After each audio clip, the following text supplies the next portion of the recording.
Welcome to the panel on Life Powered, the initiative. We're officially the new global reality of American energy security and environmental leadership. That's a mouthful, but it is really what Life Powered is all about. My name is Mike Nassy, and I'm a partner at the law firm of Jackson Walker. I do energy and environmental law, sadly, for the last 3 decades. But I'm on a reform agenda, and that is that my good friend Brooke Rollins convinced me and some other folks in the room to help with this life-powered project. So I'm the director of the project, and I'm proud to be associated with the great work that TPPF does, largely and certainly the great work that's being done in this initiative. Many of you in the room are familiar with this work. It really commenced with the Fueling Freedom Project, and I would be remiss without introducing right off the top the person who made this all happen, frankly, and that's Kathleen Hartnett-White, who's in the front of the room here. And we've had 3 audibles played. We're always on our toes, right? So Ann Itzel, Region 6 Administrator from EPA, was going to join us. Something's going on in Washington. You might be aware of it. It actually keeps Ms. Itzel from being able to attend on behalf of EPA. I'm sure she, and I know as a friend of both Kathleen and mine, she would love to be here if she couldn't in some other capacity, but she's the official EPA regional administrator, and therefore with EPA on furlough, no Ann Itzel. Kathleen actually just returned from West Texas, or she would be up here, but she's going to be available for questions later, so we're going to make sure to integrate her into our panel as well. But we have 2 great panelists up here with me, and we're going to kind of play all 3 of us and tee up a bunch of different issues, and definitely leave time for questions and answers and dialogue. And I'm going to let former Representative Jason Isaak, who is the program manager of the Life Powered Project, introduce Dr. Ken Morgan from TCU. I'm going to let him do the full intro of that. So I'm going to go right to the merits here, and I'm going to give you a little bit of an introduction to the Life Powered Project if you're not familiar with it. Very exciting work. I have one other introduction in the room to make, and that is Brent Bennett, back here in the middle of the room, is also a critical part, full-time analyst on the project. He's the smart one. He's the PhD in our crowd. He keeps us on the straight and narrow between him and Kathleen and maybe a little bit me. We got a biggest geek squad you could ever hope for. But that's what is important to all of us is accuracy and substance. Because without substance and without accuracy, we have no initiative. I won't get into vitriol here, but the other side of this debate so often casts about facts quickly and loosely. It's just so frustrating because our fundamental goal of this initiative is to raise the energy IQ of America. I'm convinced, I believe in Americans. I think our children, our peers, our parents, our grandparents, all will make the right decisions on energy policy if they're given the right information. So that's the goal of this initiative. One thing that I will alert you to that you've got on your tables there is a new piece that Kathleen and Brent helped with, and that is a great kind of a refresh of what Kathleen and I refer to as a story seldom told, which is the great success story of environmental improvements in air quality in the United States. As a practicing environmental attorney, I take great pride that we got here the way that I think law should work, which is based on the rule of law, based on sound science, and based on fundamental democratic principles like each branch staying within their lane. So we have a lot of progress, and so it really is frustrating to see too many people on an apology tour about the United States and environment because, frankly, there is no one, and I mean no one in the world that we compete with globally that has achieved more than we do. We have and we continue to, and this document is chock full of facts that tell that story. So briefly, why does Life Powered Initiative exist? We're trying to reframe the national discussion. Far too much negativity, far too much misinformation about energy. Energy is a celebration. It is American innovation, it's human innovation, and it's an environmental improvement. And these are stories that just don't get told, and they're critical because if we don't take stock in our successes and why we got here, we're not going to do the right things moving forward. The messaging that we are working on Life Powered isn't just some things we thought up one day. The Life Powered Initiative is the fruits of a significant amount of involvement from donors within the room, from industry experts, and from about a year-long period of doing polling and focus groups with everyday Americans from across the country to understand how people are thinking about energy and why, and how they can respond and believe they can be better informed about issues. I could spend an hour on this slide just talking about each of these messages, but the middle point I think is the most compelling. I think if everybody just remembered that environmental policy should serve humanity and that humanity shouldn't serve environmental policy, and all of that entails, I think we would make great progress. Every one of our environmental laws is about protecting all aspects of the environment, but the fundamental grounding principle is protection of human health and the environment. So the human aspect of energy policy is critical, and that is a big part of what we do.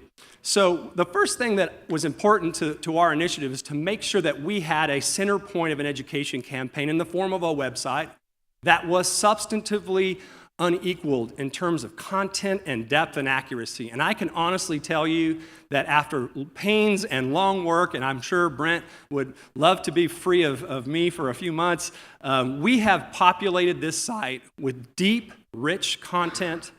The further you click, the more you get.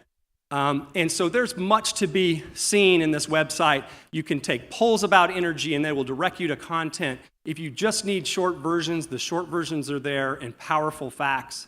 And then you can dive deeper with clicks. And ultimately, everything is source-cited because to me, that's everything. I need to know where you got the information. It needs to be reliable. I know everybody in this room would agree with that. But the other aspect of things is driven by some experience I have with 3 teenagers around the dinner table every night, and the fact that I've helped teach a class at Rice and at the law school here in Austin. And that is that the younger generation, not so interested in reading and consuming content that doesn't have a little bit more of an interesting aspect in the form of video or interactive capabilities, right? So we have worked very hard. You are all aware, I'm sure, of the talents of the TPPF in-house communications team in making quality video, moving video. We have tapped that team and some external experts to put on the site a series of videos that are scrolling here across that screen that really I think are unequaled in terms of getting to the heart of some of the most critical issues. And so we're not going to have a video review here today, but I am going to show you 2 quick short ones because they are an example of how you can consume a tremendous amount of information in a very short segment without being superficial, being substantive, and being compelling in a way that people will share it widely on the social media network. And these videos have had an impact already. So the first one we're going to look at is actually the video Cliff Notes version of this right here, and that is that economic freedom leads to cleaner air. So let's watch that real quick. It might take a second to buffer, but he'll get us up here. We're doing it live because I want you to see how you can get to it. That's one of the most important things, right? You may be surprised to learn that the air in fossil-fueled America is becoming increasingly cleaner, with levels of harmful pollutants falling an average of 73% since 1980. Contrary to the popular narrative that our modern economy is leading us to environmental disaster, we are proving that abundant energy, prosperity, and lasting environmental quality go hand in hand. Virtually all of America meets national air quality standards for every pollutant, meaning that our air is safer to breathe than it's been in 100 years.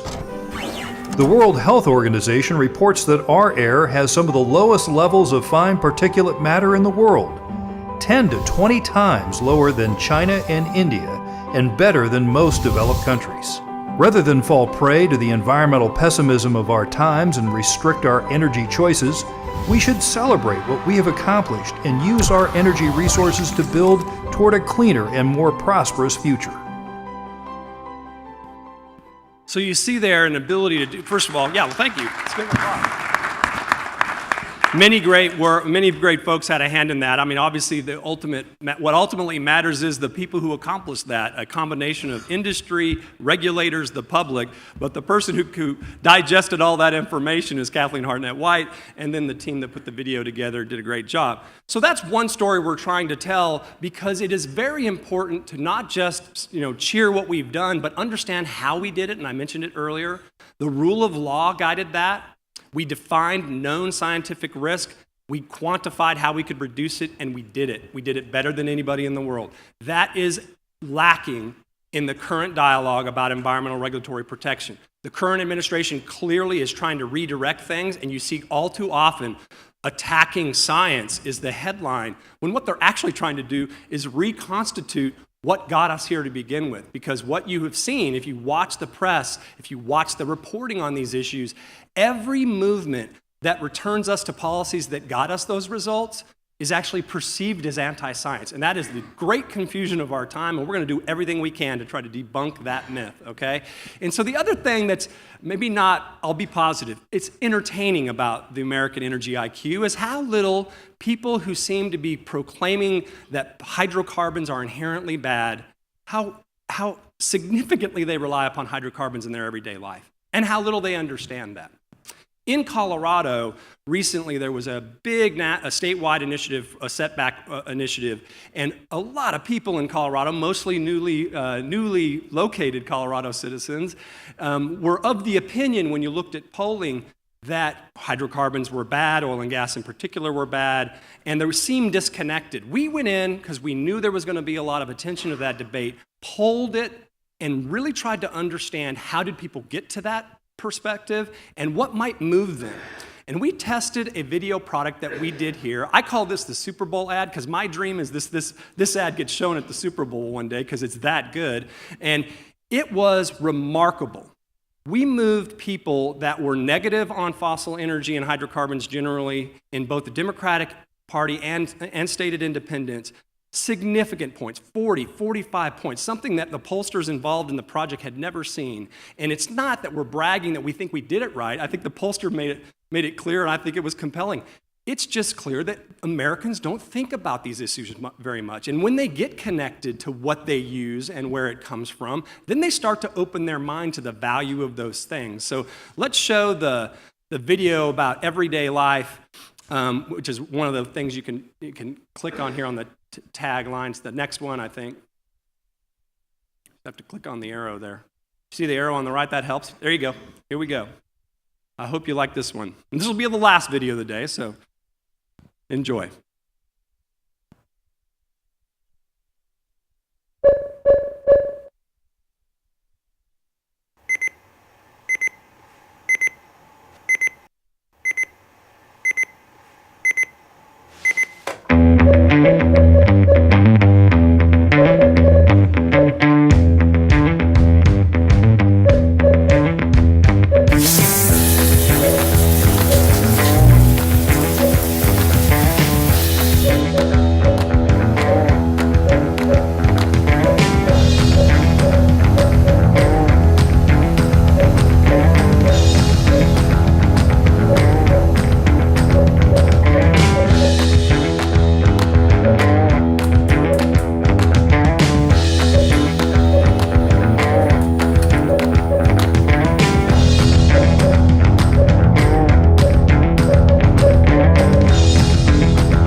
So sure, there's a whole lot of substance to unwrap there, but if you didn't catch it, the icons are oil, natural gas, and coal, and how all three of those hydrocarbons play an essential role in our everyday life. And so, we've got more work to do, obviously, but the more people who see things like that, the more that I think they're going to open their minds to a dialogue that this country thrives because of those and other energy sources. And the world is going to be a better place. And so if we make sure that affordable energy is available to everybody primarily through hydrocarbons in developing countries that can't afford to electrify anywhere else and can actually improve their environment significantly by doing so. So I'm not going to steal the thunder of our panelists from here on out because they're going to hit that topic in a big way. And I don't think the next panelist needs any introduction to you all. He is a long-time member of the House of Representatives and a leader on environmental and energy issues.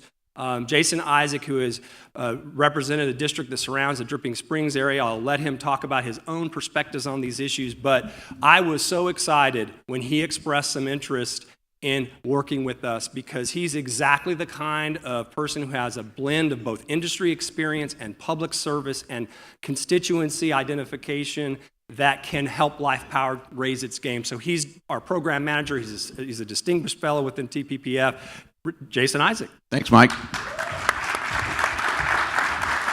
Good morning. Thank you for being here. I appreciate it so much. Such a great story to tell. And I want to start out by kind of reiterating some of the slides that we saw. Oh, did you want to do that? Okay, great. Glad. You saw these slides in some of the videos. And I'm Jason Isaak, former state representative from House District 45. I served 4 terms. I finished up on Tuesday of this week at 11:59 a.m. I'm grateful that my wife, Carrie, is here taking photos of me. She's the energy of our family that keeps us going. But one of the things I had this great opportunity to do is serve on the Environmental Regulation Committee for 2 of those terms and work on the Texas Emission Reduction Plan. And one thing I think we can all agree on, that our state government is much better than our federal government, and we do things right here in Texas.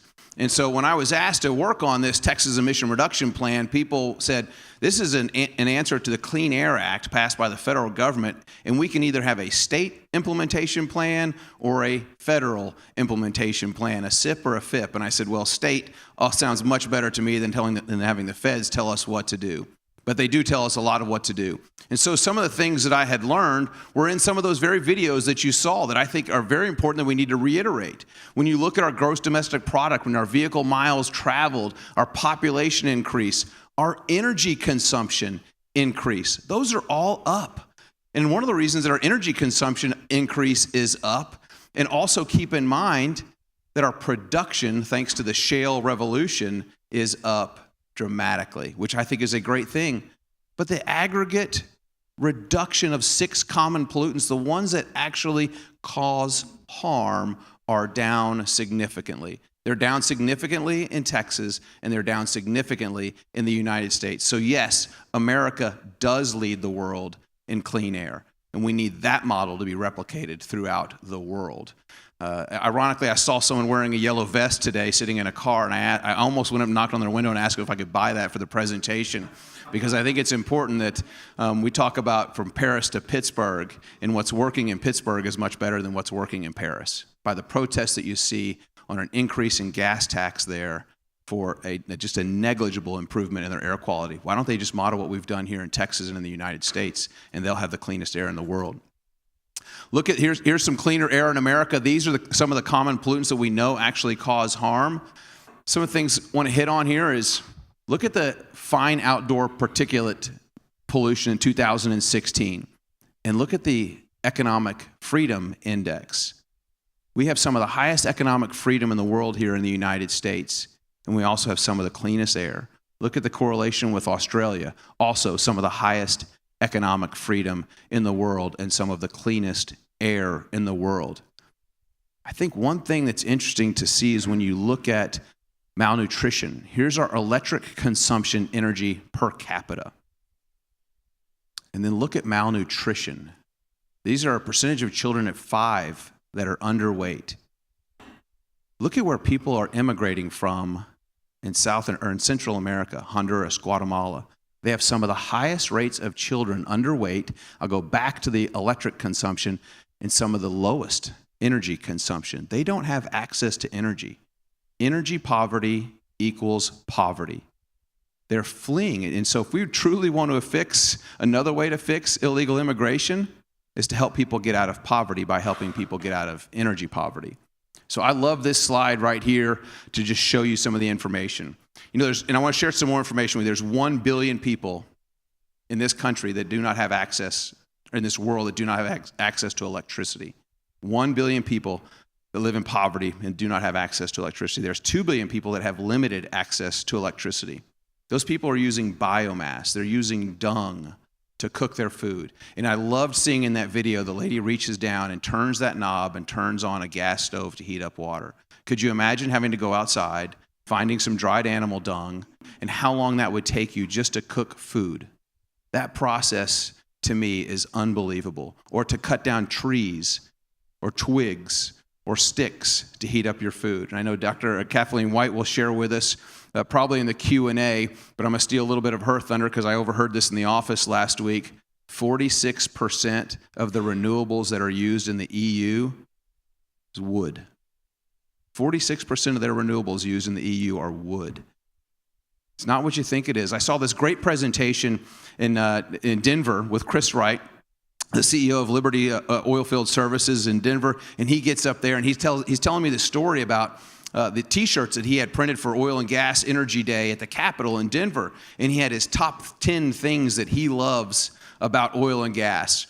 And there was one that he said was his favorite, but the other one he said, he talks about Sherwood Forest and the trees in England and the UK, and he says, you know what saved England from being completely deforested?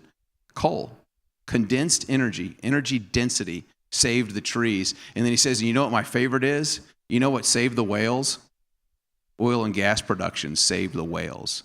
You think about it. People wanted oil from whales to heat their lamps. And thanks to oil and gas production, we saved the whales. And the Texas Alliance of Energy Producers tweeted yesterday, I think it was 1901 yesterday, that Spindletop, that discovery led to a massive production of oil and gas. So I'm going to say Texas saved the whales. I'm going to take credit for that. It's probably not true, and I'll probably get fact checked on that, but I'm a recovering politician, so maybe not. One of the other things I saw in the video was concrete. And if we keep providing these subsidies like we're doing right now, then you realize the total subsidies that we've provided for wind and solar generation are more than the revenue and electricity that they've generated. That's our money coming out of our pockets to prop up something that can't stand on its own. And if we keep doing that, the cost of concrete is going to go up. Why does the cost of concrete go up?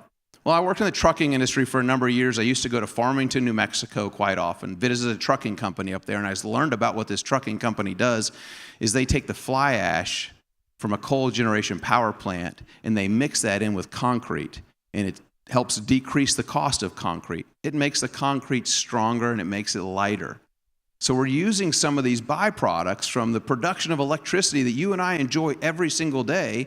We're cleaning our air. You think of the money that LCRA has spent on the scrubbers and the technology that they have and the long-term commitments that they've made that the ratepayers are now paying.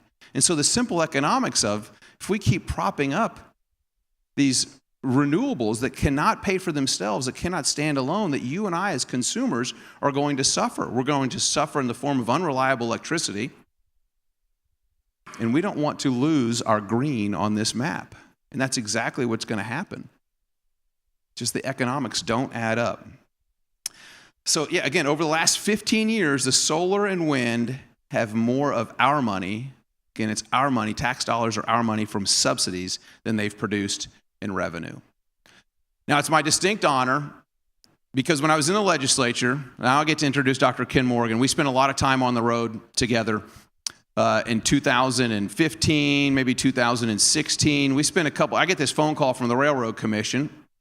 My former chief of staff, Ellen Troxclair, her husband was at the Railroad Commission, Caleb, and Caleb calls me and says, hey, would you like to go travel around with Chairman Dr. Porter and talk about the Texas Emission Reduction Plan and the benefits that it has and the emphasis that it places on using Texas-produced fuels, oil, gas, diesel, propane, all produced right here in the state of Texas. I said, I'd love to. I love talking about Texas energy and the benefits that it has to our public education system, the benefits that it has to our roads, and the benefits that it has to our economic stabilization fund, because that's where the oil and gas severance tax collections go.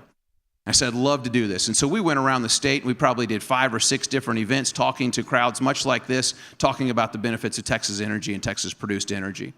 And Ken and I got together and we thought, gosh, I'm this conservative Republican. Maybe this isn't the role of government to be doing this sponsored with the Railroad Commission. Maybe this is something that a nonprofit could take on.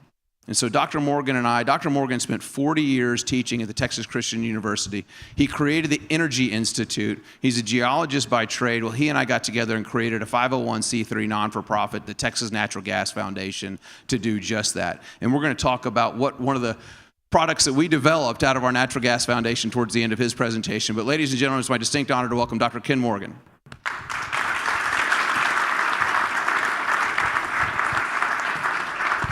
Thank you so much.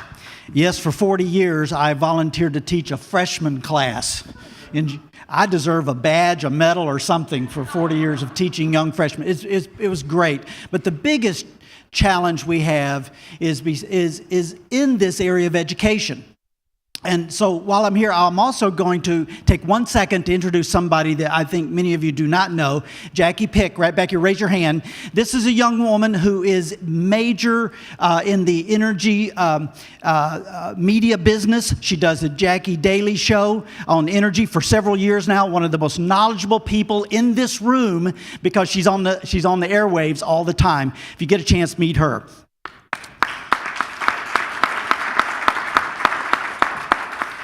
Okay, my story. 3 resources you better lock down on this planet. I had to get that across to 18-year-olds, right? That they are thinking about that when they come in there. They got their iPhones going and all. Food, water, energy. Think of a country that doesn't have enough food. What does it resort to? It's going to have other countries help them, or they're going to have shortages. Think if they don't have water. If you don't have water, then you're going to have to manufacture on water. It's called Saudi Arabia. There are no running rivers in there, so they have to desalinate. Or you're going to have to find ways to get water. You carry it for miles, whatever it might be. In this country, we have food and water. We protect and develop both of them in a big way. World's leader. Look at that thing, energy. Think about a country that doesn't have enough energy. What does it end up doing? Either no energy, energy poverty, or they have to buy it from somebody else, just like these others. Do you see that? So I try to get across early in a course that it's about food, water, and energy. Think of countries that don't have that. You saw it. You saw those colors, and they can be food, water, and energy. Doesn't matter which one you're talking about. Think of the whole continent of Africa. So we do have a big responsibility to help out here. Population, heaven's sakes. These 2 countries were mentioned too, China and India. Are there more or less than 1 billion in each of those countries? More or less? There's more, right? I don't know if you know this. I had to find something that audiences could relate to. And in this country, we produce and use, just in the United States, 100 of something. 100, because that number is going to be nice and easy for us. Quadrillion BTUs, the heat energy. 100 quadrillion. And it's made up of various energy sources. Notice fossil fuels. We'll give some to nuclear. That ought to be more, but that's where we're at. And renewables are growing. I get it. At some small percentage. Look at the world. The world needs and produces about 500 quadrillion BTUs. It wants more. China, India, Malaysia. Here's the breakdown. Europe is about 16%. United States, 100 divided by 500, what is that? Yeah, and I got to do the move the decimal point. 20%. Look in the middle. One of the largest populated countries in the world is at 17%. It's doubled in the last 15 years. Who's going to be the new energy major consumer on this planet? What country? That's what the young generation has got to understand. We didn't live in that. They're going to. It's going to be China. India going to be right on their heels on the need for energy. By 2030, another 100 quadrillion, another United States worth of energy is needed because of energy poverty on this planet. How will it be produced? Who will produce it? And what the heck is that going to cost? This is the game we're in.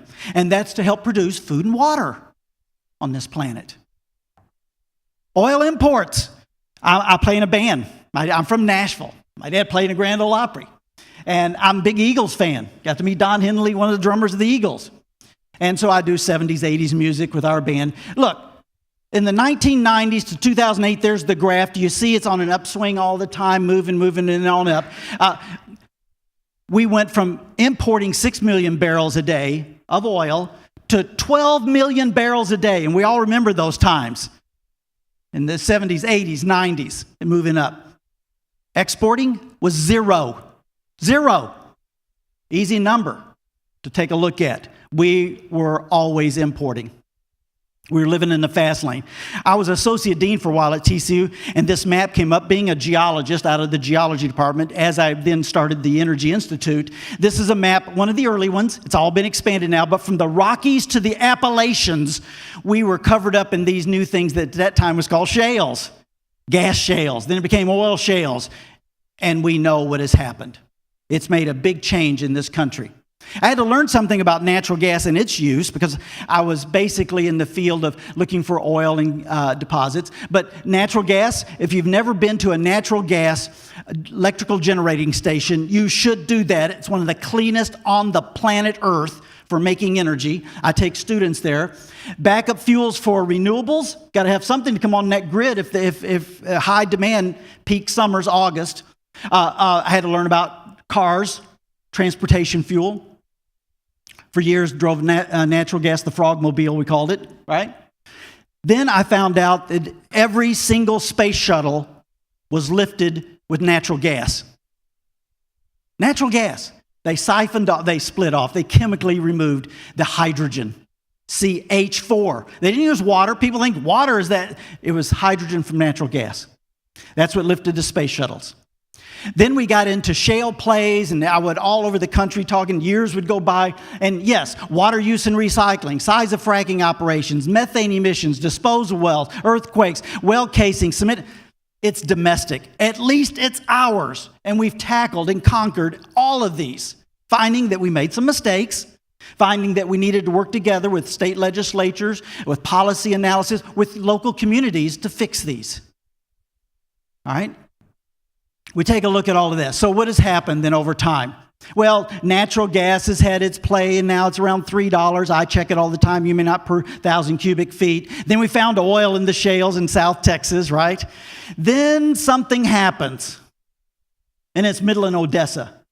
And most of you probably know something about that. But in just a couple of months, I just got back from Nashville, Tennessee. They want to know, why is Texas doing what it's doing? How is this happening? How is it helping this nation? I just got a call to go out to Florida gas utilities to talk to them about Texas and what we're doing.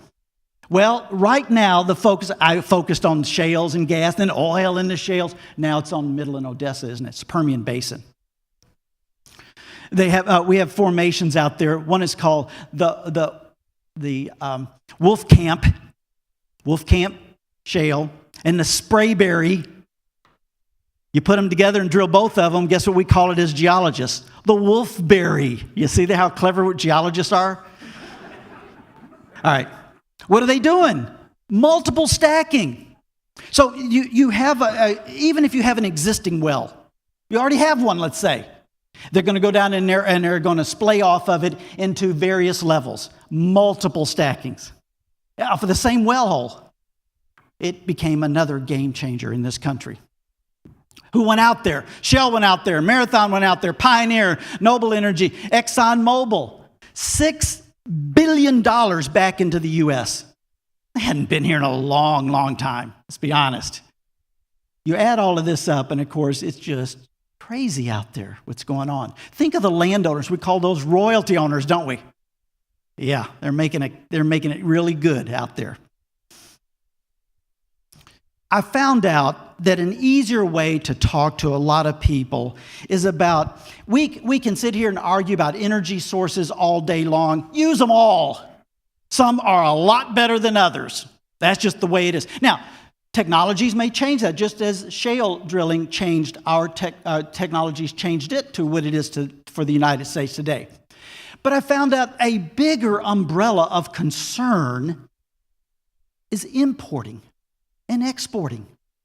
I mean, think about what must be moving back and forth. If you're importing 12 million barrels a day of oil, cha-ching. It's costing your economy a lot of money. You got to get that arrow going in the other direction. Any way you can. I don't care what energy source you use, because you're hurting really bad. What's our debt? Before that sound gets to my ear, it's gone up. And it's traveling 1,100 feet a second. $23 trillion. You've got to turn this ship around. So we take a look at it. Importing, foreign, whatever, domestic. I'm going to get to these things. Refined products. Let's look at the energy dial of importing and exporting. 2019, today, we still import.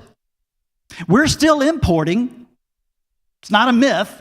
You can go to the website and take a look. We're importing 9 to 10 million barrels a day. Yeah, we came down from 12, but we're still importing 9 to 10 million barrels a day. Look what I put under it. It's mostly heavy crude. You've heard of like Venezuela, you've heard of Canada, and some other places. They can supply us with, what's heavy crude for?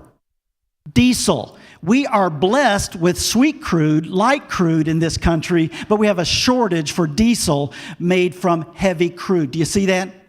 So that's probably a given, unless you're just going to go on a program to no more diesel trucks, no more trucking like that, and you're going to wipe that off of the map. What you have to do is offset that. Do you see that? We don't have it. That's one of the heavy oil we don't have as much of in this country. So we're still importing it. Then I started looking at something else that we are importing that's part of our energy discussion. And that's something called rare earths. Have you heard of them? Yes? I'm a geologist. I didn't know much about them. It seemed kind of chemical to me and not as much about what I was into. But I had some grad students. I said, we need to look at this and see what this is all about. It's these rare earths that are on the periodic table that are the spice to lots of new technologies. They make everything run faster. They make turbines for airplane engines spin a lot faster and a lot bigger and a lot safer. They change the quality and the dynamics of lots of your cell phones. That's how you have a touch screen, right? So we need them, and they're called rare earths. Here's the problem. Remember the old days when we were having trouble with the Middle East and oil? Look at this. So as we move towards green technologies for batteries, magnets, control rods, and lasers, whoa, 97% of all of those turbine blades going up the interstate to be put out in West Texas, right, come from imported materials called rare earths. And we need them, not saying, but I didn't know much about them. So we had to look at them real quick. Here's what, I'm going to just one slide. I give a whole talk on this. It's an air, water, and land disaster. I want you to walk away with one thing from rare earths. 1 ton that you might need and produce in China produces 1 ton of radioactive liquid thorium.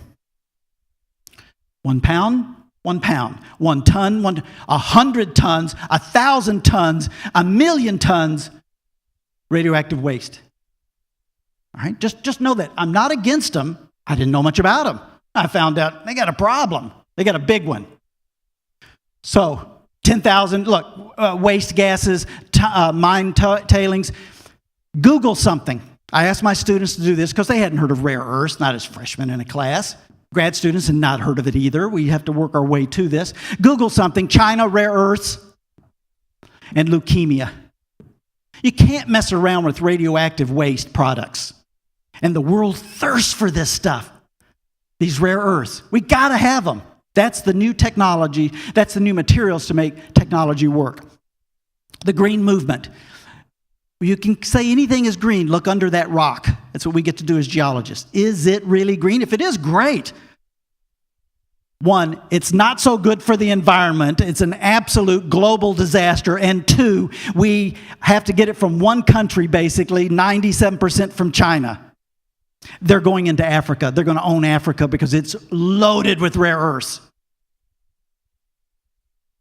So I've come up with a conclusion. Our real energy dilemma, there's 3 laws of energy thermodynamics, we call them. There is no free energy. How's that? There's always a price. With any energy use, I don't care what it is, There's always somewhere waste and pollution. It may not be right there at that electric car, but it was the rare earths to get it to that electric car. Are you with me? I mean, I'm all for them. I'll take a Tesla today and drive it back to Fort Worth. Leave my car sitting in the parking lot. Third law, you must have energy. Energy poverty. You don't have it, it's not good. So my 4 F's, foreign oil, Fukushima, fracking, and freaking rare earths. I had to have an F there somewhere, right? It's not that they're all bad. It's that we need to know what the price is. That's all. Use them all. We're going to have to import some oil. We need nuclear. We need our resources here in the ground in the state of Texas. They're called energy fuels. They fuel our industry. And we're going to need rare earths. We don't produce them in this country because the EPA, OSHA, never going to allow it again. We're going to make a little bit for military use. That's it. Reopen an old mine. That's it. We're going to be buying rare earths. So you better have some offsets. So, question I pose to every audience and to my students, where are we going to be by 2030? We've come a long way since the year 2000, let's say. Where are we going to be in 2030? Are we going to be a buyer of energy? Or are we going to be a seller of energy? Heck, some days, maybe we just settle for being net zero. It's better than to lose it every single day. Can we be a net seller? Who's against the United States and its natural gas coming out its ears here? We got so much of it, we can ship it around the world, and maybe some sweet crude that everybody wants. Well, you know, there are countries that this doesn't play too well. I get it. I like $1.85 gasoline. Not bad. Go to Europe. You want to pay $6 for a gallon? Do it. You can do whatever. When you have your own energy, you have a whole lot more independence. So, this guy's not too big on it. What do you think, ladies? Put a shirt on, dude. All right? So, what do? A threat comes up. Germany signs a second pipeline out of Russia to Germany. We all heard about that, right? Not too long ago, right? Well, instead of buying our natural gas, they're going to take it from Germany. All right, well, that threw some people into a tizzy about what we could do if we really put our minds to it. So, just announced, LNG Export Deal with Poland. People know about that here? Going to come out of the new facility. Almost 3 billion cubic feet a year, 15% of Poland's needs. You know why? Because we're reliable. We'll be there 10 years from now. We'll be there 20 years from now. It's a 20-year deal, starting in 2023 at the new Port Arthur LNG facility. Okay. Oh, there it goes. Now, living in the fast lane. We're back to that slide. Remember that one? But things have changed. Things have really changed. See the red dots? See the fall off there through 2015 on net imports? On net imports. That means you're sending something out, you're buying something, and you're also selling something. Even exports of crude oil. That's the blue graph over here. See how it's gone up? So I'll put it over here for you. December 2018. We need as a country about 20 million barrels a day. We need about 19 or 20. Domestic production was 11 million barrels, an all-time high since the 70s. It's back again of domestic oil. We're down to importing only 9 million, mostly for what? Our diesel industry, which we support. Exported oil and LNG went from 0 to 3 million barrels a day. See that? In this time period. The other large area, you might say, well, I know we're shipping some LNG. I know we're now opened up and we can ship some excess oil out. Refined products. What does that mean? What is that? Gasoline and diesel. Coming out of these great refineries that retool just in time. Canada goes on a green binge. They're not going to develop their fields and do anything like that. So what do they end up doing? They buy every barrel we can produce of gasoline and diesel. That's the game. You don't make it, you're going to have to buy it from somebody. We're glad to ship it to them, right? At a cost plus shipping. Net imports. Here's the key. This is really part of what this talk is. Look at net imports.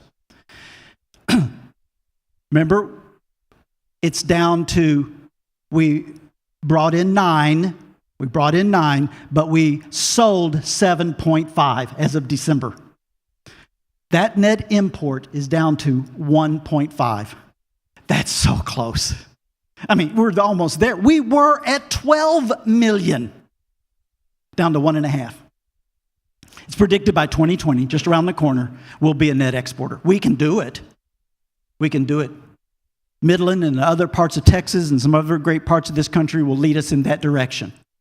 It isn't rocket science about an energy strategy. Produce all of our energy needs by at least, say, 2025. Make it a national policy to get this done. Export more natural gas, oil, and refined products. Sell to our friends. Use the money to invest in energy infrastructure. Keep it going. Don't let it have a problem down the road. We need more pipelines, more refineries, more export facilities, and develop cleaner technologies. Now, some of those are just like we're doing now that we've talked about, so that things are monitored better, and the policies to implement those are here. But also find some new and interesting solutions to supplement that, because we're going to need more energy. The planet needs more and more and more. We can't do it all. Secure a sustainable and cleaner energy future. Look, I don't mean to pick on people in West Texas, but you're flaring off gas. That's never going to go well. You know why they do? They don't have the infrastructure to move that gas out of there that they're finding with all of that new production. We've got to help them out. That's wasted energy. We're not that rich. We shouldn't be doing that. Maybe more of our own exporting that we can do in any possible way. And I put down here the future because, especially talking to the young generation, there's got to be an end game to it that makes it attractive to them. And I think it's going to be hydrogen energy produced from natural gas. If the space shuttle can do it, and we already have hydrogen cars, we have hydrogen, you're going to see buildings across this country, you're going to be less and less major power plants and more distributed energy sources from hydrogen fuel. You put natural gas in. If you have a car that runs on hydrogen, you can put a 1 gallon, got it? 1 gallon of natural gas and go 6 months to a year on the hydrogen that comes off of it. Right? That's not bad. We've got to look at what a clear future might be like.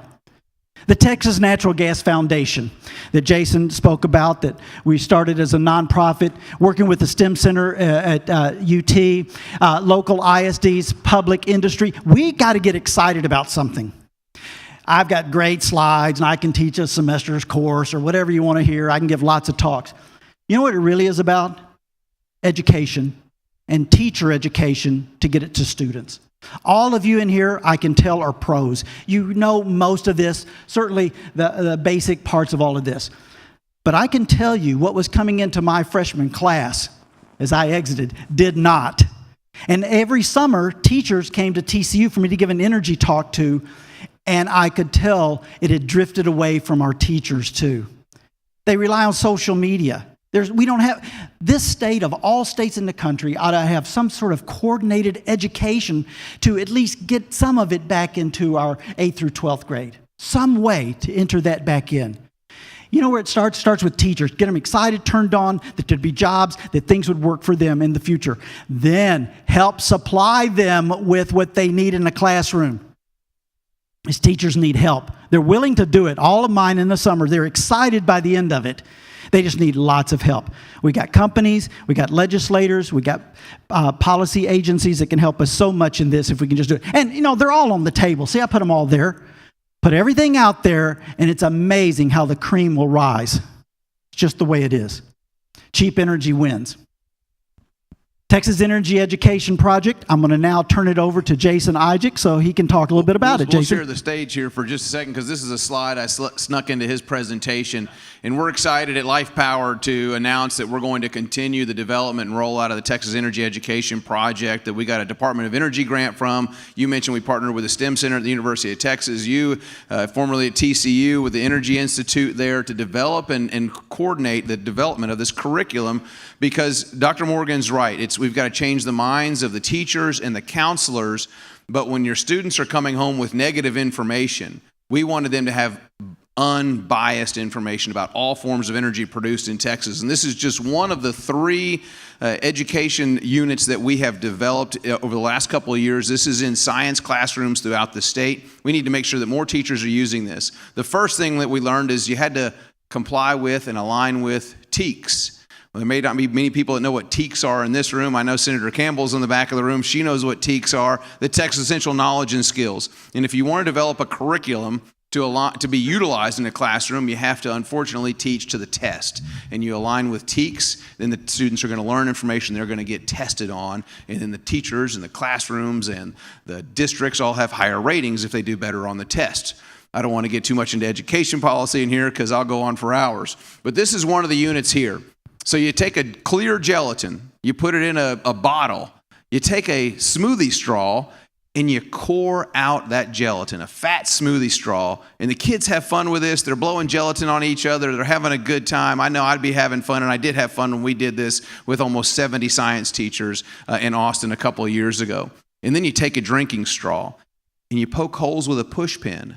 I had a friend that I coached his son in lacrosse, and he told me, I was like, what do you do for a living? He said, I sell explosives. And I said, I want to learn more. This sounds like fun, and I have a lot of friends that make fireworks, and that sounds exciting too. He says, we make downhole explosives. I'm like, what are you blowing up downhole? And he says, well, how do you think the perforations get in the pipe? And I'm like, you don't drill those in there? He says, no, they put explosives downhole and blow holes in pipe. And that's what we're doing in this example here with a push pin. You put holes in a straw, you put that down into a smoothie straw, fatter smoothie straw, and you inject it with Paris of plaster, and what you have there is the end result there is gelatin that's been high pressure or hydraulic fractured, so that students can actually see on a tabletop. We had a lady that helped develop this curriculum whose husband had worked for over 20 years selling downhole pipe and had no idea what that pipe was doing. And she was helping develop this curriculum. And so it was great that we're educating the people that are actually helping us write the energy education project and curriculum for students in the state of Texas. I'll be going out to Midland soon to work with the Midland Independent School District and their Petroleum Institute to see how we can work with the Texas Education Agency to adopt an energy cluster so that students are learning about energy and ready to enter the workforce. And this is all happening in Life Powered at the Texas Public Policy Foundation. Right now, if you're a high school student and you want to learn about energy, you have to go through an agriculture cluster. That's arcane. It's too old, it's antiquated. We need to have an energy cluster. And so we will be asking the Texas Education Agency to adopt an energy cluster, and then we want to be responsible and helpful in developing that cluster so our students are learning good information about energy so that we can fill the jobs that we have so many vacancies in right now because we don't have the skilled workforce. And if you were here for breakfast, you heard about some of those high-paying jobs in construction that are happening and available right now if we can only get the skilled workforce that we need. So Dr. Morgan worked with the educators in developing that, and Heather Ball, who's our executive director of the Natural Gas Foundation, who spent a number of years at the Railroad Commission, was instrumental in getting that developed. And so we're excited to see Life Powered continue this mission to educate our children. We're going to change the hearts and minds of the public about the perceptions of the energy that we produce here in the state and in the country, because that's going to help us work around the world to eliminate poverty. Thank you. Dr. Morgan, thank you. Well, just a fantastic job. Obviously, these guys know what they're talking about, and it is a shared vision and inspired one about education, because, you know, we talk about the need to get key data out to policy leaders and the public and figure out innovative ways to communicate to the next generation, but the long game is education. Kathleen White is working on a higher education academic group that we're going to have as a sounding board and as a resource. I have worked on teacher workshops for the past 10 years throughout the summer. It's an incredibly inspiring process, and these two gentlemen obviously have been right in the middle of that. So I think Life Powered is going to really move the needle on this issue. So we are going to have a Q&A, but I did kind of save the best for last, because what I want you to all know is that as much as the substance and the data and the world picture matter, you know, we've got to engage here and now. The headlines of the day are all too often dominated by the most negative story that the press can find on a given day. And it has led to an incredible sleeping giant that has become a big problem in our country and in the world, and that is this divestment movement.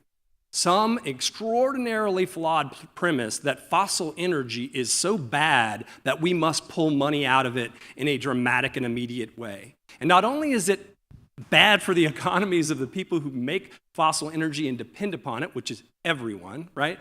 It is actually bad for human beings, and it is time for that story to be told. Bud Brigham, who's in the audience, has been a longtime supporter of ours, and I'm proud to partner with him on a lot of these projects, flagged this letter that had gotten, or this kind of initiative that had been announced by the Bank of the West, who, by the way, has been built on fossil energy development. The Western United States success story is one of the great success stories of the world.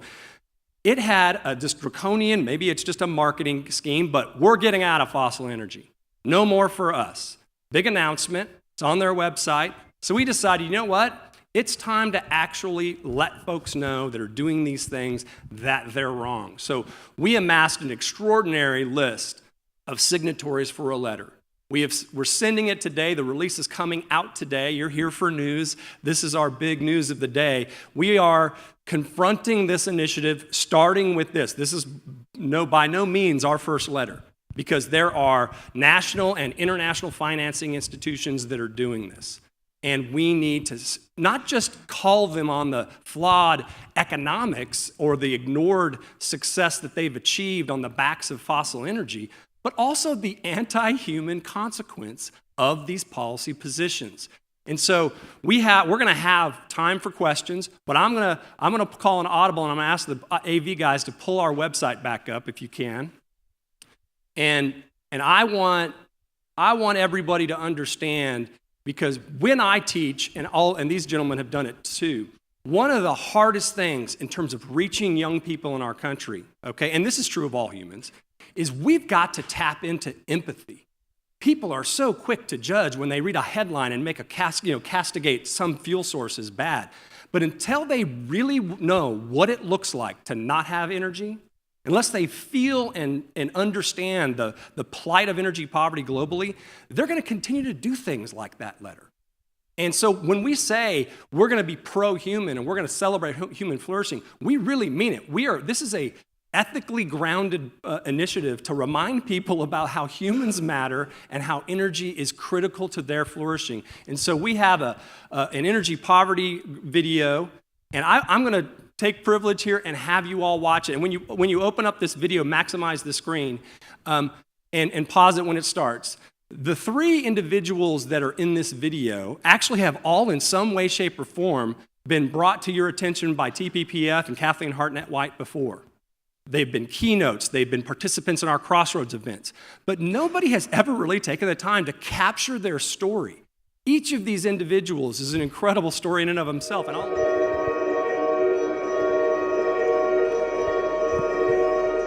So energy poverty, these are two words, right? To me, life in itself without energy is poverty. Why? Because imagine trying to do what we do on a daily basis without energy. We would not be able to work, we would not be able to educate our kids, we would not be able to do anything without energy. Energy poverty is when you go talk to a grandmother in Swaziland and you realize inside that she's cooking and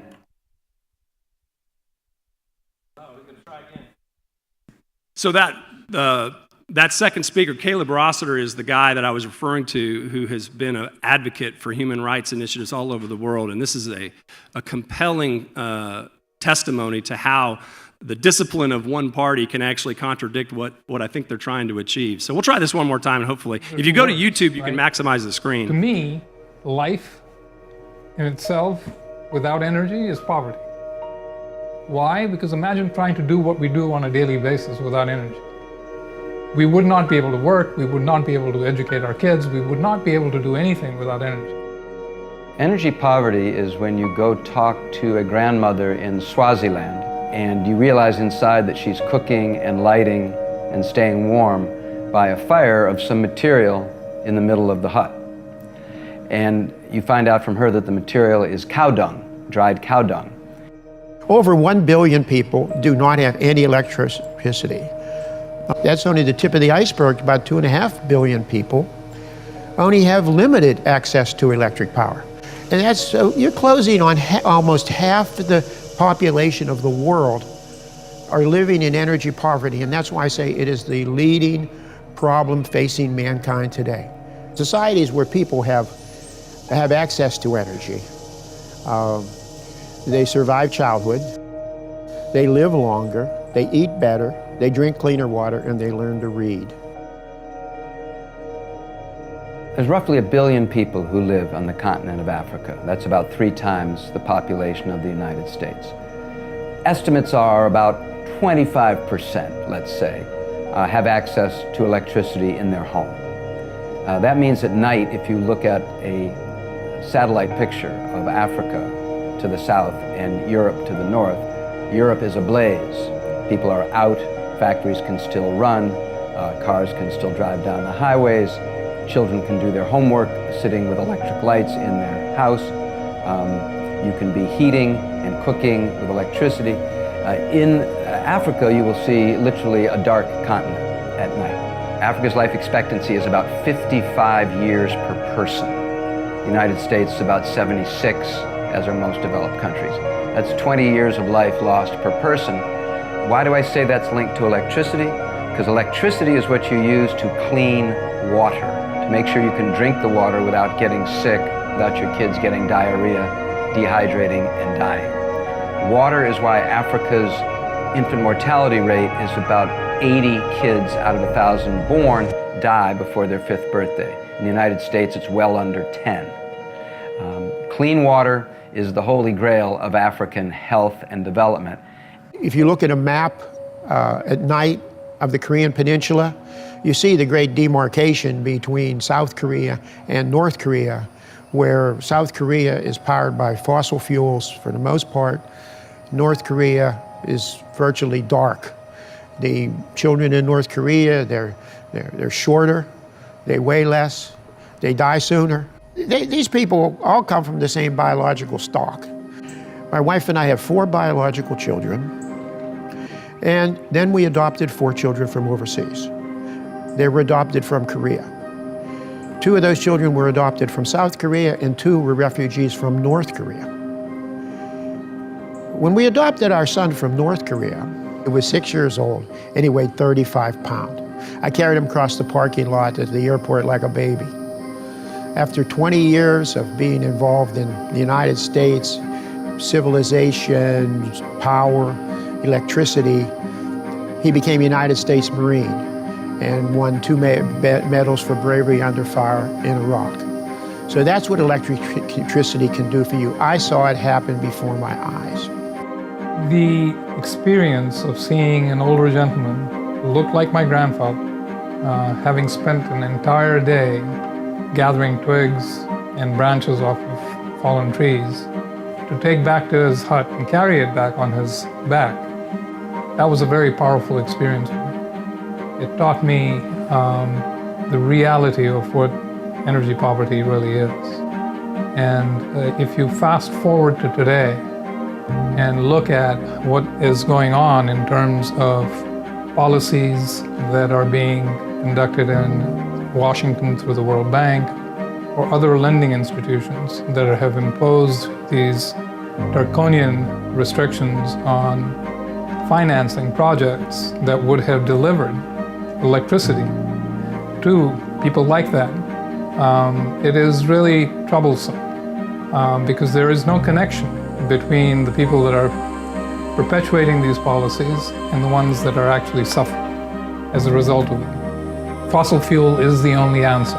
Renewables are not going to get it done.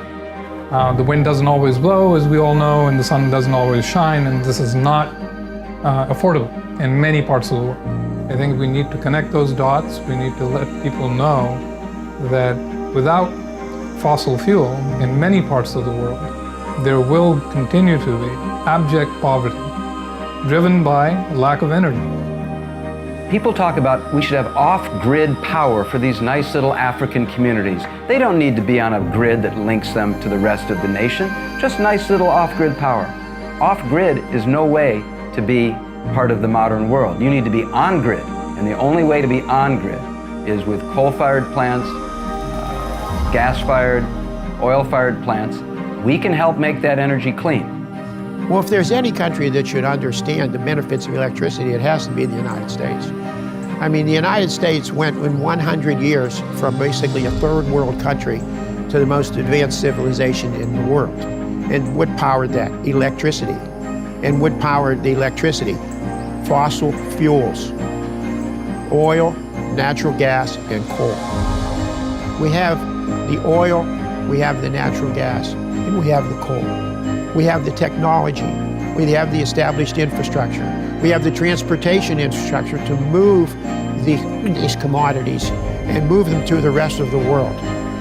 By denying these countries opportunities to get access to American energy such as coal or natural gas, we're condemning people to lives of perpetual poverty. We're not only condemning people today, we're condemning their children. So what we're going to do at Life Powered, and we're going to open it up to Q&A here, is make sure that every debate, including the climate debate, involves the human story.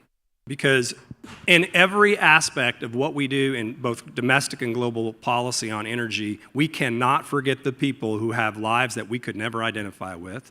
And we're not glossing it over. These technologies are going to need to be meaner and cleaner than they've ever been, but they're going to have to come from everywhere. I mean, Dr. Morgan said, we're going to need every BTU we can get. It is an all-of-the-above strategy, and it's really the only pro-human strategy you could have on energy. So with that, I'm going to open up the table. Yes, John.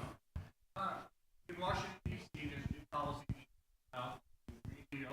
I'd like to open up the panel. I'd like to hear all the comments on that and the policy. I'd like to hear what the appropriate response. Well, it's a great question, and I'll tee up two things that are definitely worth every conversation about a new Green Deal. First, let's debate math before we even get to climate science, okay? You zero out the United States carbon dioxide emissions, and in the 2050 CO2 models that the IPCC and the international treaties are negotiated around, you are looking at between 0.4, and 0.7% of the global pool. Does that mean we should do nothing? Does that mean we should not continue to study science and study innovation? No. But the idea of wrecking our economy when we're not moving the needle, and the only way you're gonna move the needle is to suppress the access of all of those people in that video from getting energy, deeply troubling policy direction, right? But I'll tee it up to the other guys. Yeah, I'll say it's most troubling to me is to see some of the large major oil and gas companies, some that are based here in Texas, that are getting behind some of this technology or some of this new Green Deal, which I don't know if it's been printed on 1-ply or 2-ply. I haven't seen it yet, but that's about what it's worth, if not less than that. But when you have these large oil and gas companies that are supporting a carbon tax, which is ultimately going to increase costs and affect the least among us more than anyone else, it is bad policy. And when I was hired, I was curious about, how can I be on social media? And they said, just don't attack people, attack bad policy. And I said, great, that's what I've been doing for the last 8 years, and I'll continue to do. A carbon tax and new Green Deal are bad policy that will create a much further divide between the wealthy and the poor and will eliminate the middle class. We are seeing Atlas Shrugged played out right before our own eyes. This new Green Deal is Obamacare to healthcare, and it is Dodd-Frank to the financial institutions, where the much larger corporations could adopt and pass on the cost to the customers. They've got a larger, but you had the independent banks with Dodd-Frank that suffered the most. You had the credit unions that suffered the most. And so that's exactly what it's actually much worse on a multiple of 10 compared to Obamacare to healthcare and the new Dodd-Frank to banks. It's just bad policy. And what we've done here in Texas, we've increased production significantly to the benefit of our state. If it were not for Texas, we would not be having positive job growth over the last 10 years in this country. I joke about this sometimes. I saw a great T-shirt that had a Texas flag on it, and it said, most likely to secede. I thought that was kind of funny. I love to throw that around out there because if it weren't for Texas, the federal government would be lost over the last 10 years. And so it is bad policy. It is a socialist agenda to put very few people in charge, and we've got to do everything we can within our power here in the state of Texas to stop that bad policy.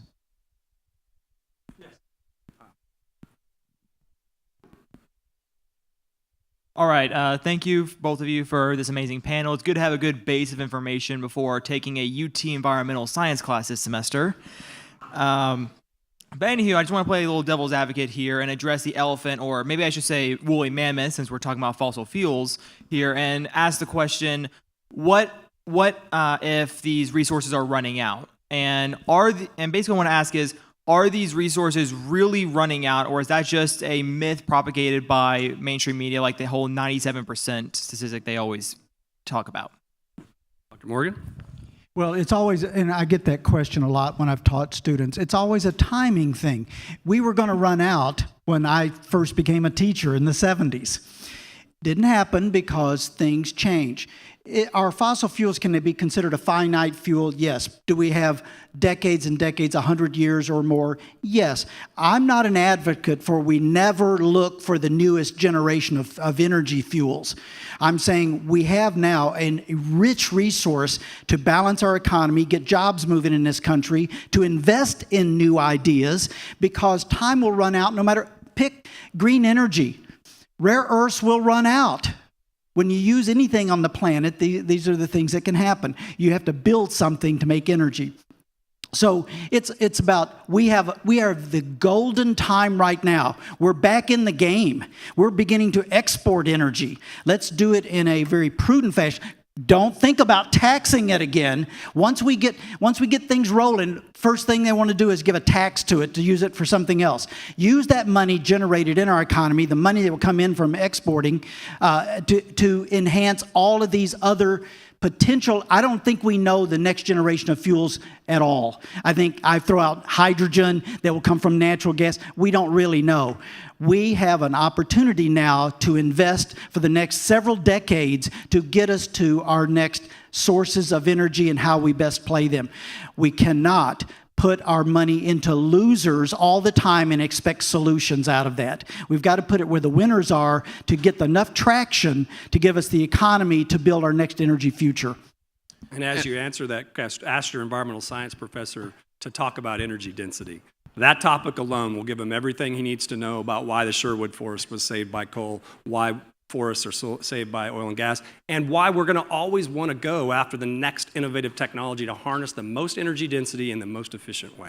And that's what Mike's talking about, is once we have that access to energy now, then people will start to innovate and look for new forms of where they can capture the same energy. I've worked with cattle raisers that have turned their manure into methane. And the chicken companies have turned their waste, their animal waste, into biogas, biomethane. Landfills today are built with infrastructure because they realize that, hey, our trash that is decomposing turns into renewable natural gas. And so once we have that energy that we have available in this country, then you're going to see the continued innovation. And shouldn't we want the African continent to have access to that energy, so then they lead to the innovation and the clean air that we have today? Great question. Yeah, one last question. A patient guy in the back here, please. Thank you, everybody. Why are they called fossil fuels? Is it the lack of recognition of the abiogenics theory? It's actually a great question, and one that our donors and our team is actually reevaluating, and we're actually going to be doing some polling, because really we should be calling them hydrocarbons. I joke with people all the time, everything's biomass, it's all a matter of time and pressure. Right? So how we talk about this, that's one of the things that Life Power is trying to do, is to change the narrative. Let's talk about energy in a different way. For sure, a more positive way, but also we may have ceded too much territory by just referring to it as fossil energy, because it's actually not that accurate of a term compared to some others that we could use. It's a great point. It's one of the things that the great thing about TPPF and Life Powered in particular is we are going to break new ground. So I've got a question for Kathleen Hartnett-White, because she's got a mind-blowing statistic to leave you with, and that'll be a great closure to our session here. Kathleen. A couple things. I think of fossil fuels as remains of life, concentrated and cooked for several hundred million years. Use the mic. There you go. Can you hear me now? Yeah. I see fossil fuels as the remains of life, concentrated and cooked in the earth. It's quite a big circle, starts with the sun. The other thing I'd like to say that I think is relevant to these last questions and remarks, as recently as 1980s, over 50% of the global population was in what the United Nations calls extreme poverty. That's where you do not have enough food. You do not have enough wherewithal for anything resembling adequate shelter. Not within this last month, the number crunchers at the UN and Brookings and the World Bank said that once having 50% of the world, I said previously, and now it's slightly less than 10%, which is a wonderful thing, just wonderful thing. But to me, the greatest risk about global warming and the climate are the policies. And the policies as they line up, and certainly in the green, whatever it is, fund, Renew Deal, is that the policies will directly reduce what's been gained, globally gained for mankind. So the stakes are extremely, extremely high. Well, thank you to Kathleen, and thank you to everybody for sticking around.